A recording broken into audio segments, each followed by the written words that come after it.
The invisible guest. Imagine walking into the most exclusive party in the city. Crystal chandeliers, champagne fountains, and people wearing outfits that cost more than a luxury car. You're standing there, calm and composed, while everyone around you looks down on you. They think you're a nobody. They think you're a crasher. But what they don't know is that you actually own the entire building. Tonight was supposed to be a quiet evening for Maya. She had stepped into the Riverside Country Club's grand ballroom, wearing a simple, elegant navy dress. No flashy diamonds. No loud designer logos. Just a woman attending a charity gala she was officially invited to. Through her investment firm's outreach program, she wanted to support a local cause. But as she quickly realized, peace is a luxury her family never allowed her to have. "What are you doing here?" The voice was sharp. It cut through the soft chamber music like a blade. Maya turned to see her sister, Victoria. She was draped in a glittering silver gown, clutching a champagne flute, so tightly it looked like it might snap. Her eyes weren't filled with sisterly love. They were filled with pure, cold disgust. "Hello, Victoria," Maya said, her voice steady and calm. "I was invited." Victoria let out a sharp, mocking laugh. She turned to her circle of high society friends, who were already giggling behind their manicured hands. "Invited? By whom? The catering staff? Or did you just sneak in through the kitchen?" The humiliation was intentional. It was public. Victoria stepped closer, the heavy scent of her expensive perfume filling the air. "This is a $5,000 per plate event, Maya." $5,000? Do you even understand what that kind of money means? Or are you still pretending that your little office job is a real career? Maya felt a small smile tugging at the corners of her lips. She knew exactly what $5,000 meant. In fact, she was the one who had approved the entire pricing structure when the board consulted her. But she said nothing. She just stood there, watching her sister's ego inflate. Then a second voice joined the attack. Margaret Anderson, their mother, swept toward them in a burgundy gown. Her face shifted from a socialite smile to a mask of horror the moment she saw Maya. "Maya, what on earth are you doing here?" "She claims she was invited, Mom," Victoria sneered. "Can you believe the audacity?" Margaret's lips thinned into a hard line. "Maya, this is not appropriate. This gala is for successful business professionals. It's for philanthropists. It's not for everyone." "I understand that, Mom," Maya replied quietly. "Do you?" Victoria interjected, her voice rising so that people nearby started to turn their heads. "Because standing here in that discount department store dress is embarrassing for all of us. These are our friends, our social circle. You can't just crash high society events because you're jealous of the life we've built." By now, a small crowd had begun to gather. Board members, investment partners, and the city's elite were watching. Maya saw the curiosity in their eyes. She saw the phones being pulled out. People love a scandal, especially when it involves a family tearing itself apart. "I'm not crashing anything," Maya said, her voice barely a whisper but firm. "I have the invitation right here." She pulled the embossed card from her clutch. Victoria snatched it, her eyes narrowing as she scanned the gold leaf lettering. She thrust it toward their mother. "It looks real," Margaret admitted reluctantly. "But Maya, even if a mistake was made, you must realize this isn't your world. Membership here costs over $100,000 a year. The waiting list is 3 years long. These people are CEOs. They are old money. They are." She didn't finish the sentence, but she didn't have to. The message was clear. "You are beneath us." For years, they had seen Maya as the family disappointment. Because she drove a practical sedan instead of a luxury SUV. Because she lived in a modest apartment and never bragged about her wins. They assumed she was struggling. They assumed she was failing. "Mom is right," Victoria added, her tone turning pitying. "The governor is here tonight. The CEO of Patterson Industries is here. These are people who actually matter. You being here makes us look bad. It makes it look like the Andersons don't know their place." "Our place," Maya repeated softly. "Yes, our place. Victoria and I belong at the top. You belong somewhere else. Somewhere suited to your level." At that moment, the general manager of the club, James Whitmore, approached the group. He looked concerned. "Is everything all right here, ladies?" "No, James," Victoria snapped, pointing a finger at Maya. "Everything is not all right. This woman does not belong here. I don't care how she got that invitation. I want her removed. Immediately." The owner revealed. The tension in the ballroom was thick enough to cut with a knife. Over 70 people were now watching the scene. Victoria stood there, her chin high, waiting for James to do what she asked, to throw her own sister out like common trash. "This woman is my daughter," Margaret explained to the general manager, her voice dripping with fake apology. "She seems to have manipulated her way onto the guest list somehow. We don't want to cause a scene, James, but could you please escort her out quietly?" James Whitmore, the club's general manager, didn't move. He looked at Maya, his expression carefully neutral. "Miss Anderson," he said, his voice echoing in the sudden silence. "Is there an issue with your invitation?" "There's no issue at all, James," Maya replied. Her voice was as calm as a still lake. "My invitation is perfectly legitimate." Victoria let out a huff of frustration. Her invitation might be real, but her presence here certainly isn't. "Look, my mother and I are long-standing members of this club. We've been coming here for 15 years. We know everyone. We belong here. She does not." "Victoria, please," Richard, Victoria's husband, whispered as he tried to pull her back. "People are watching." "Good.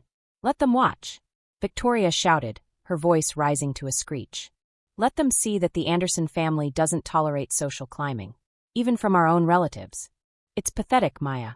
Always grasping at things beyond your reach." Then, Victoria turned back to James with a look of pure malice. "I want to speak to the owner. Right now. Get me the owner of this club immediately, so they can deal with this disaster." A small, knowing smile finally touched Maya's lips. This was the moment. "Victoria, I don't think that's necessary," James began, but Victoria cut him off. "I don't care what you think. I am a member of this club.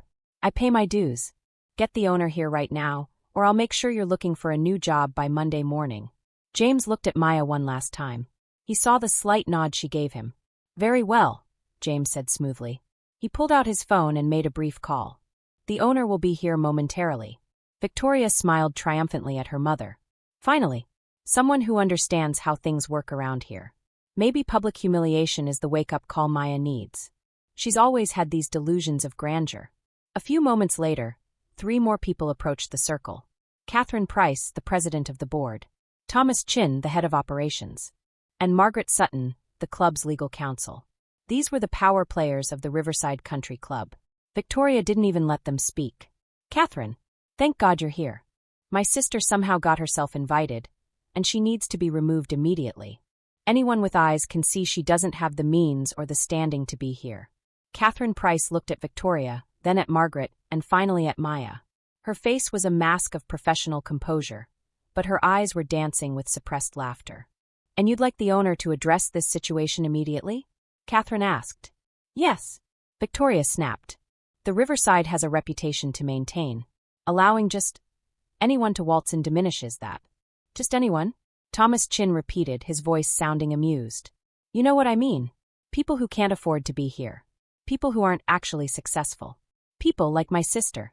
The cruelty in Victoria's voice was breathtaking. But James stepped forward, his voice taking on a formal, booming quality that silenced the entire ballroom. "The misunderstanding is yours, Miss Holloway," James said, looking directly at Victoria. "You've asked to speak to the owner. The owner is here. In fact, you've been speaking to her for the past 15 minutes. The silence that followed was absolute. Victoria's face went blank. What are you talking about?" James turned toward Maya and bowed slightly.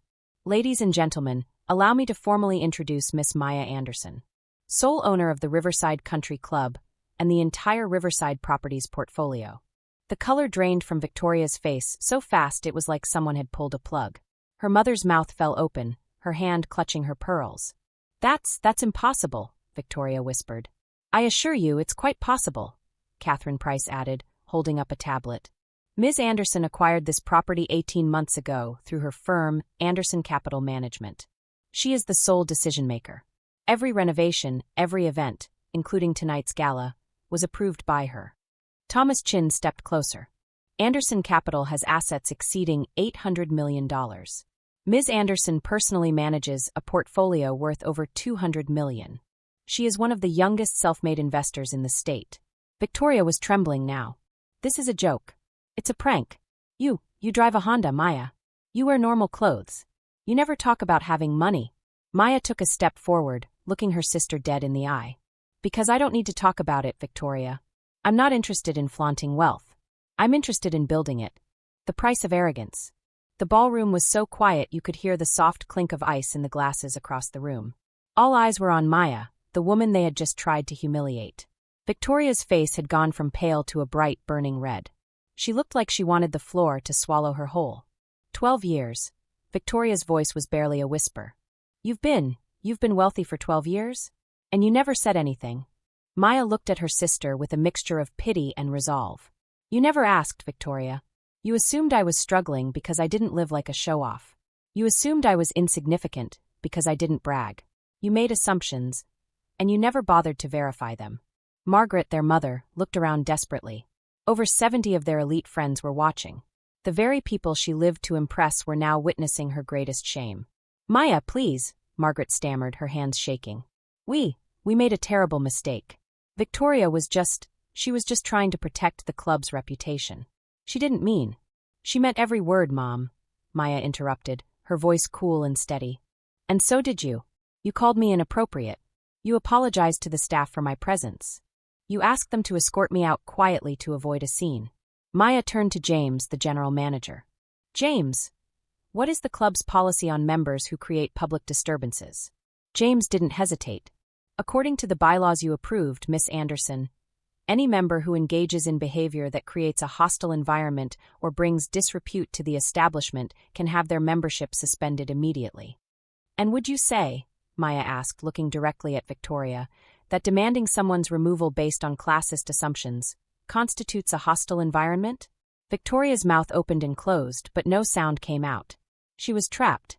Maya, please don't do this. Margaret pleaded. We're family. Are we? Maya asked softly. Because family doesn't treat each other the way you treated me tonight. Family doesn't publicly humiliate each other. You only care now because you learned I have money and power. But if I were actually that struggling office worker, would you still think you were wrong? The question hung in the air, unanswered. The silence was the only answer Maya needed. Victoria, Mom, Maya said finally. Your memberships are suspended for 6 months. Effective, immediately. Victoria gasped, her eyes widening in horror. 6 months? But the governor's ball is next month. The charity tournament is in 8 weeks. I'm on the planning committee. You were on the planning committee, Catherine Price corrected firmly. Suspension removes you from all club activities. You're destroying our social lives, Victoria cried, tears finally spilling over. This club is everything to us. Our friends, our connections. Everything revolves around this place. Then perhaps, Maya replied, you should have thought of that before you tried to destroy what you believed was my dignity. You wanted me removed because you thought I was beneath you. Now, you're being removed because your behavior was beneath the standards of this club. James gestured to 2 security guards standing nearby. Miss Holloway, Mrs. Anderson, please collect your belongings and exit the premises. You will receive the formal documentation tomorrow. As they were led away, the crowd began to disperse, buzzing with the scandal of the century.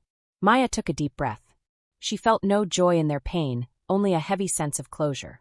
Richard, Victoria's husband, paused for a second. He looked at Maya with genuine respect. For what it's worth, I'm impressed. Not just with the success, but with the restraint. You could have destroyed them. Instead, you showed them consequences. There's a difference, Richard, Maya said. As the night wound down, Maya walked out to the parking lot. She got into her practical, silver Honda. She could afford any car in the world, but she liked this one. It reminded her of where she started. As she drove home, she knew the story would spread like wildfire through the city. 2 women who thought they were at the top of the world, brought down by their own arrogance. It wasn't about the money. It was about a simple truth. Never look down on someone unless you're helping them up. Because you never know, they might just own the ground you're standing on.